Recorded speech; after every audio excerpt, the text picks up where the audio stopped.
Assalamu alaikum students, welcome to the class of Scientific Inquiry and Research Methodology.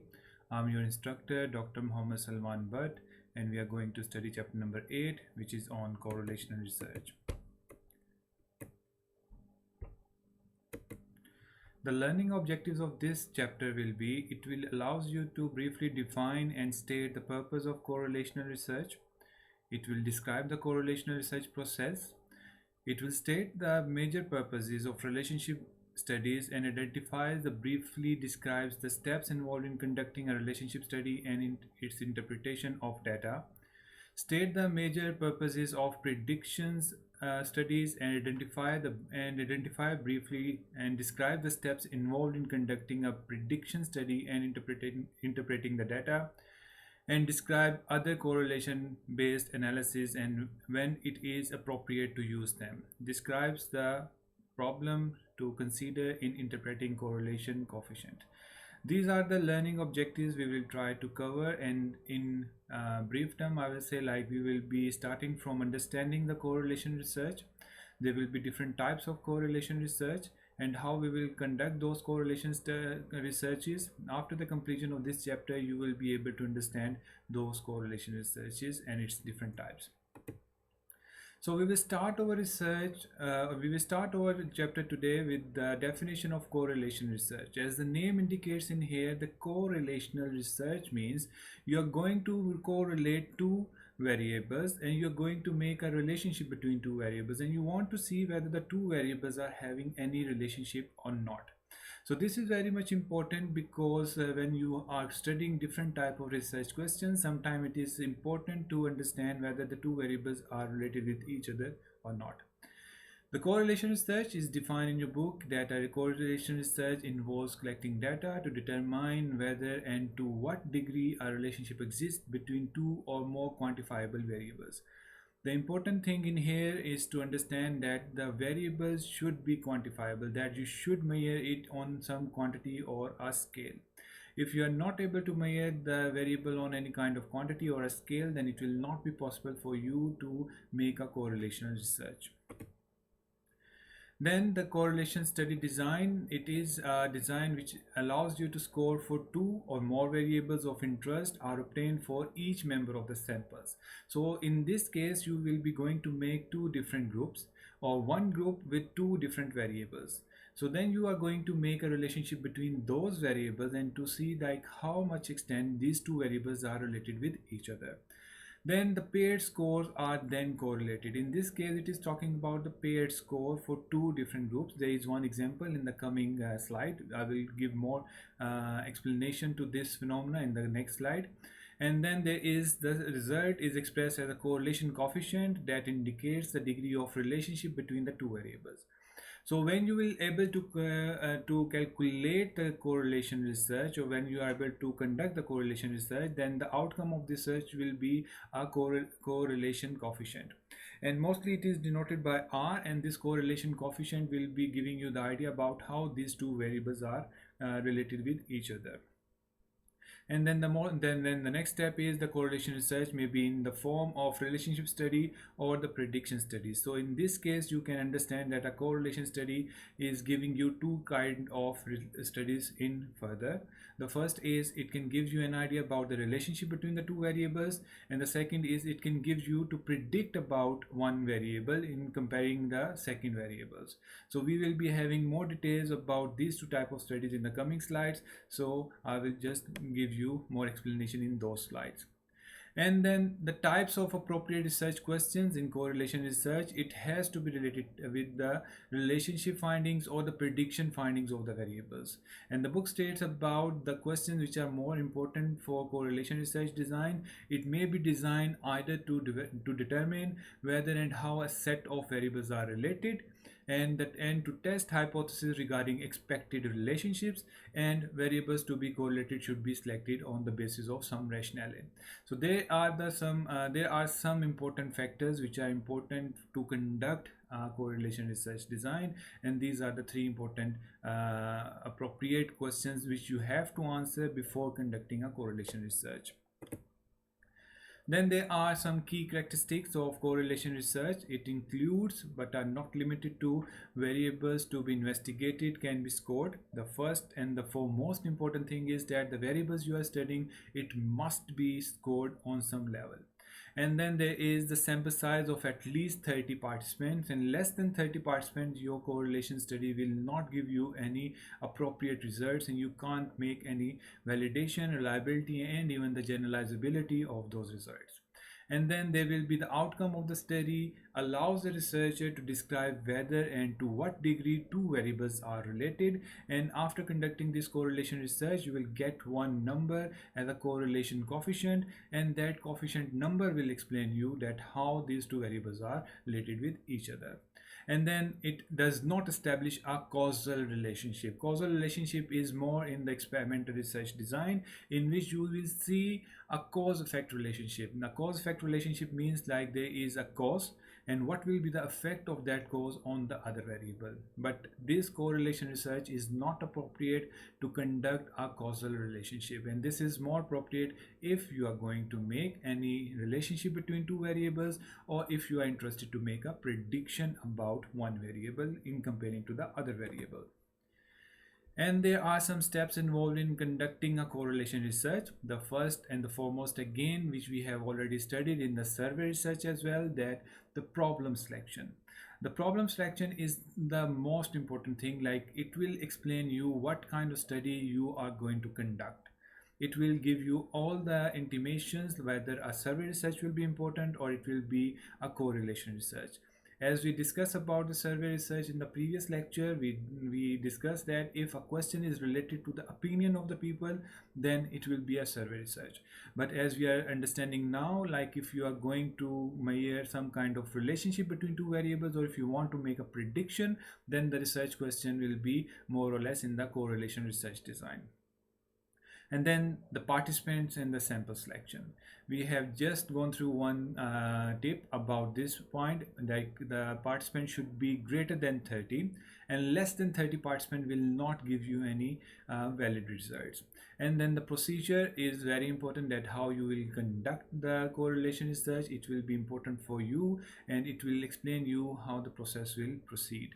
And then the data analysis and interpretation, it is one of the key features which you will run on the SPSS, and you will get one number and you have to understand like what this number is representing. The number can take any value between -1 to +1. -1 means it is a strongly negative relationship, and +1 means it is having a strongly positive relationship, and there is one number in between is the value of 0. The value of 0 means it is having no relationship. So your correlation coefficient will vary between -1 to +1, and it will be having any value in decimals from -1 to +1. If it is close to the -1 zone, then it will be having a negative relationship, and if it will be having a +1 zone, then it will be having a positive relationship. Okay, now this is the example which is given in your book, and I was saying it to you in relation to the previous slide. Like they are saying about when you're going to measure a pair data, a pair variable. In here there are different students, and they are going to make a relationship between the IQ and the GPA, and then they have collected the data from these students, and they found like how they are related with each other. The first one is IQ and GPA, the second one is IQ and weight, and the third one is IQ and errors. So these are the paired variables which are being related with each other, but if you can see in here, they are relating it with the IQ, and they are keeping this one variable constant. You can say this variable is independent variable, and then they are saying like on this independent variable, how the dependent variable of GPA, how the dependent variable of weight, and how the dependent variable of error is being measured. And then they conducted the data, and they have collected the sample, and in this case they have put it the number of 8, but it is just to explain you the phenomena. But we must have at least 30 participants in order to make a correlation study design. And then they found like there are 3 answers which are the correlation research, correlation coefficient, and this correlation coefficient is noted by this small r. And in the first case between the IQ and GPA, they got a R value of plus 0.95. And as you have already known, like if the value is close to 1, it will be having a positive correlation. That means these IQ and GPA are positively correlated. If you will increase the IQ, then there are high chances of increasing the GPA as well. And then there is the second example is about no relationship. If there is, you can see the IQ and the weight, and the value of R in this case is equals to plus 0.13. In this case the value is very much close to 0 and it is not close to 1, so you can say that it is a very weak or no relationship between the IQ and the weight of those students.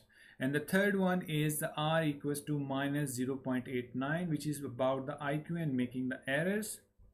It is understandable, like if someone is having a high IQ, then it is having less chances to make some errors. So in this case the value of R is equals to minus 0.89, which is close to minus 1, stating that it is having a strong negative relationship. So in this case you can say like you are having the three example in here. In this one table, having a strong positive relationship, having a strong having no relationship, and having a strong negative relationship, but it is also in relation to the value of correlation coefficient. Then the other way of presenting the correlation research is in the form of these graphs. As you have already known that if there is a strong direct relationship, the line will be starting from here and it will be projected towards this direction.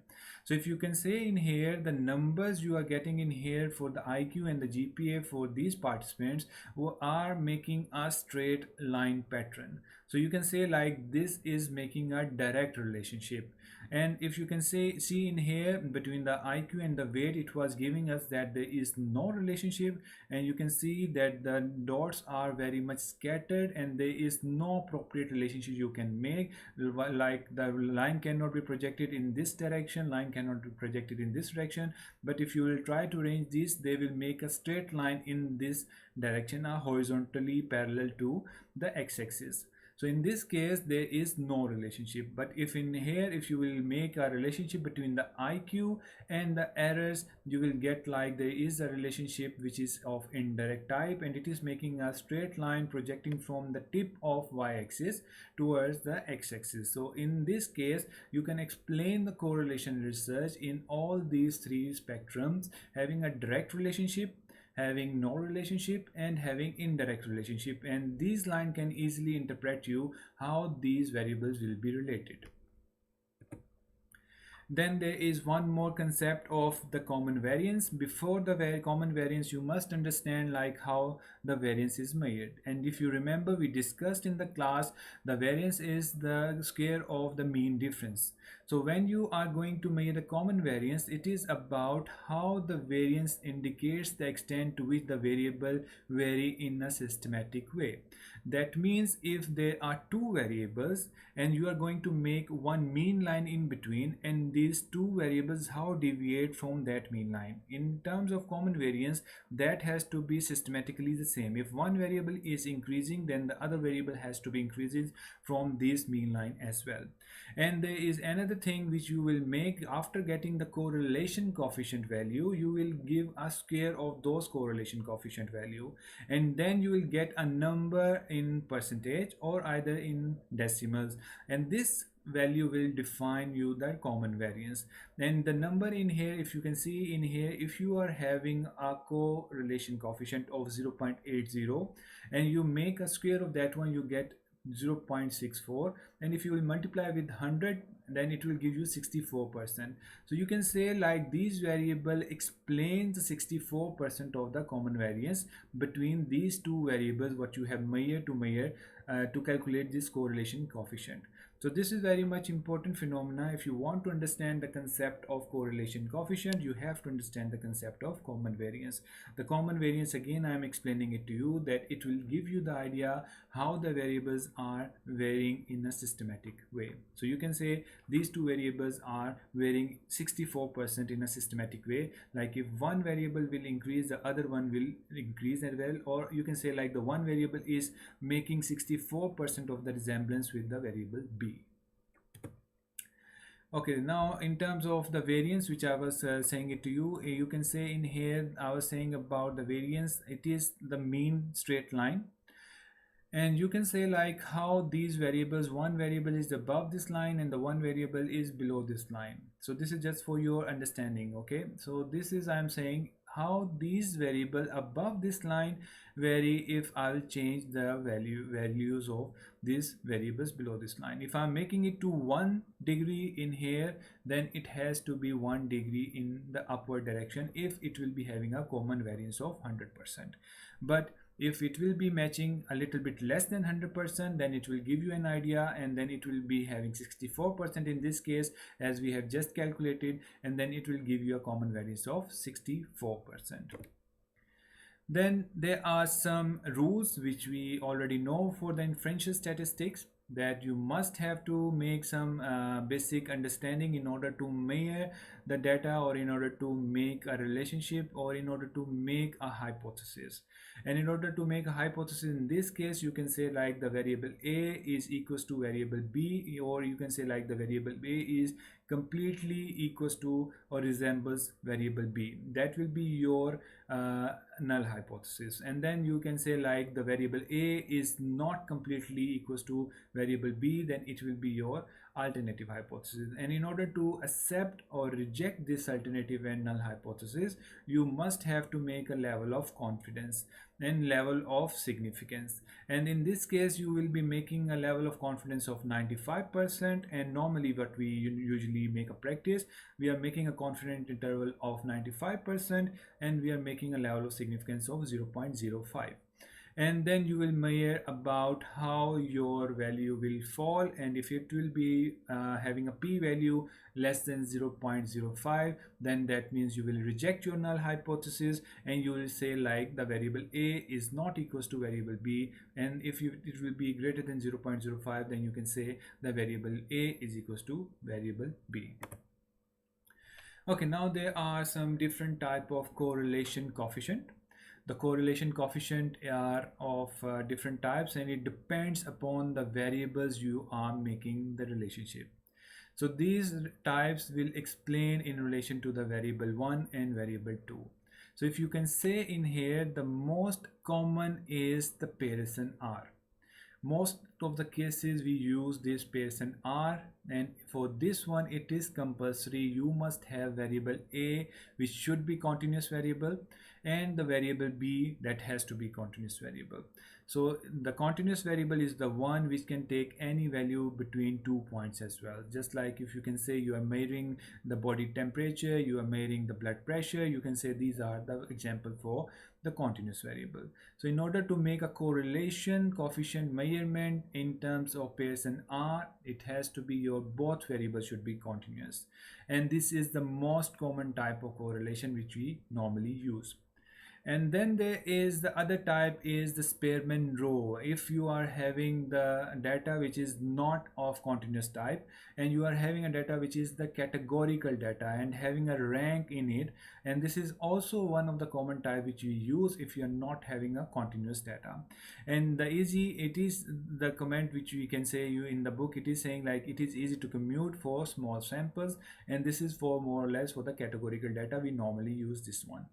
And there is another one which is the Candle-Stowe, which is also for the categorical data. Both variables are ranked, and it will be used with a sample of fewer than 10.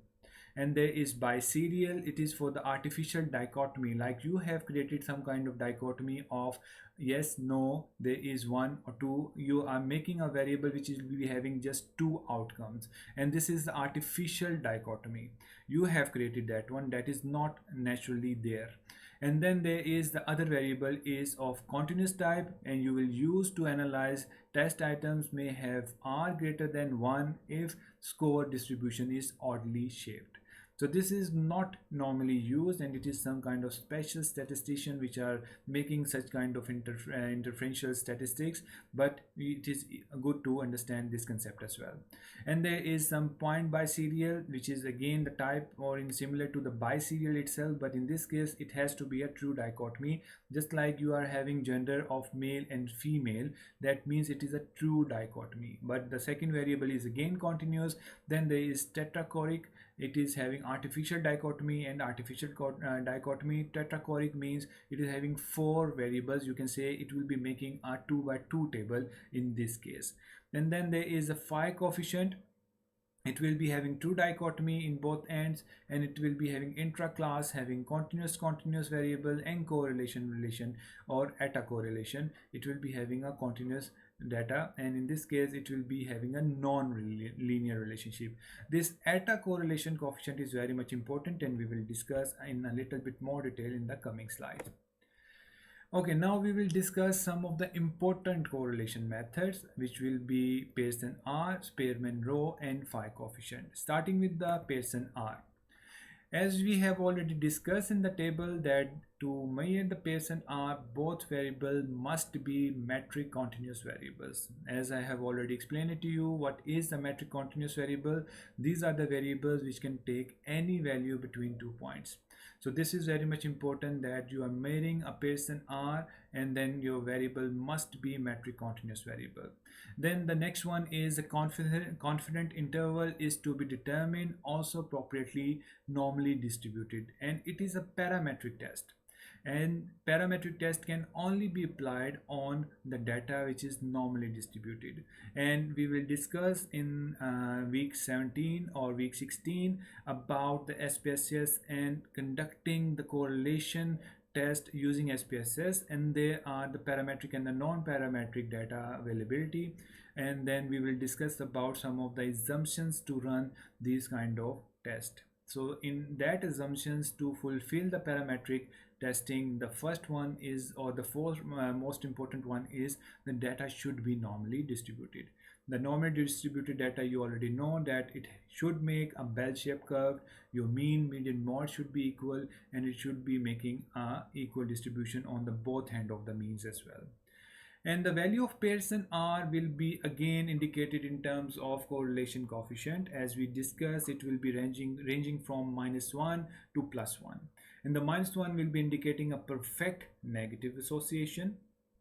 0 will be indicating no association, and +1 will be indicating perfect positive association. And this is not compulsory that you should seek a value towards the plus side or towards the negative side or towards the zero side. It will be the natural phenomena what you are going to measure, and it can take any value, and you have to interpret your data in terms of these values. And you should not be scared if your value is having -1 or it will be having +1. So you should keep it in mind that you are just measuring the phenomena. You are not trying to prove that your values are lying in +1 or -1 zone. Okay, then the next type of correlation coefficient is the Spearman rank correlation coefficient. And this is very much important in terms of if you are having a categorical data, and the categorical data in particular if you are having an ordinal data. In ordinal data, that your data is having an order of 1, 2, 3, 4, that you can make or adjust your data in terms of some superiorities, and then they are falling in order. And in this case you will get the value of correlation coefficient in the same way as that of Pearson R correlation coefficient value, but the variables are ordinal, and then it measures the value of -1 to +1, and the interpretation of these values are the same as that of correlation coefficient for Pearson R. And the -1 will be indicating a perfect negative association, 0 will be indicating no association, and the +1 will be indicating perfect positive association. Okay, then the next one is the phi coefficient, and it will be used if your both variables are expressed in terms of categorical dichotomy. I have explained it to you like the dichotomy will be that variable which will be having only two outcome options. So in this case gender, you can say a male or female. A politician affiliation, in this case is Democrat or Republican. Smoking status, smoker and non-smokers. Education status, having high school graduate or high school dropout. So in this case you are making a variable which will be dichotomous and it will be having only two outcomes. So in this case you will make a phi coefficient testing. The eta coefficient, it is very much important because sometimes one variable is not following a linear function. Just like in the next example, it will be more appropriate to understand this phi coefficient. There is one relationship measured for age and for agility. Age is increasing and agility means your speed of doing work. And you can understand that at childhood you are not able to run that fast. If you can just make it for the running only, you're not able to run that fast, and you can run very or briskly at the age of between 15 to 35 years of age, and afterward again you are having some deterioration changes in the body, and you can say that the relationship is start declining again. So it is increasing first and then it will be declining again, and in this case it will be making one curve linear relationship, and this curvilinear relationship is giving you such kind of appearance. And in this case the ideal statistics to measure the relationship between the two variables will be this eta coefficient. So remember one thing, if you are going to make any kind of relationship between such variables which are increasing first and then it will be decreasing, the coefficient of choice will be the eta coefficient. Okay, then every research is having some kind of limitations. So in this case, the limitation of correlation research is it is having attenuation. Attenuation means your data, if it is unreliable, then you are not going to make any kind of correlation research. If you will make a correlation research, then your results will not be appropriate. So it is stating in your book that it is the reduction in correlation coefficient that tends to occur if the measures have low reliability. Sometimes it happens, to be honest, like if you will be making your final year project and you will be distracted by some means and you will make some self-interpretation of your data, or you will try to cheat and to make some copy paste of data from other sources which is not reliable, and you have not measured that data by your own. In this case your data is very low reliable, and in this case the correlation research results will be very unreliable as well. So you should avoid this kind of things if you want to keep your correlation research reliable. And the second thing is in relationship study, a correction for attenuation or unreliability can be applied that provides an estimate of what the coefficient would be if both measures were perfectly reliable. So if you will be making a correction before conducting this correlation research, then this unreliability factor can easily resolved. The second thing is in correlation research is the variability. If you have collected the data which is widely scattered, then it will be very difficult to get a good correlation coefficient value. In the book it is giving a very good example. If you are making a relationship between IQ students of school group and IQ students of university group, it will give you a different value. I think this example will be in the next slide. I will explain it to you in there. And in the book what the variability is defined as, it is stating as another factor that may lead to an underestimation of the true relationship between two variables in a restricted range of scores. And the more variability or the spread in your data in each set of scores, the higher the correlation coefficient is likely to be. So in this case it is not good to have a scattered data. So this is the example which is given in your book for variability, and I will read it first and then I will explain what it is saying. It is saying that the correlation coefficient for IQ and grades. So you are going to measure the two variables. So IQ and grades, for example, tend to decrease as these variables are measured at higher educational levels. So if you are making a study at a higher educational level, because all the students have went through a process of learning and they have well trained, so the level of IQs are almost the same at the university level, and then the relationship between the IQ and the grades will be quite predictable, like it will be having a homogeneous results. Thus, the correlation will not be as high for college seniors as for high school seniors. So once you will be getting a correlation research in such kind of population, the value will not be that much high. The reason is that not many college seniors have low IQs, and individuals with low IQs either do not enter a college or drop out before their senior years. So in this case, it is not valid if you want to measure such kind of relationship, because it will not give you any estimation about these two variables if the data is quite homogeneous in the terms of measuring the two variables. Okay, now we are done with the first part.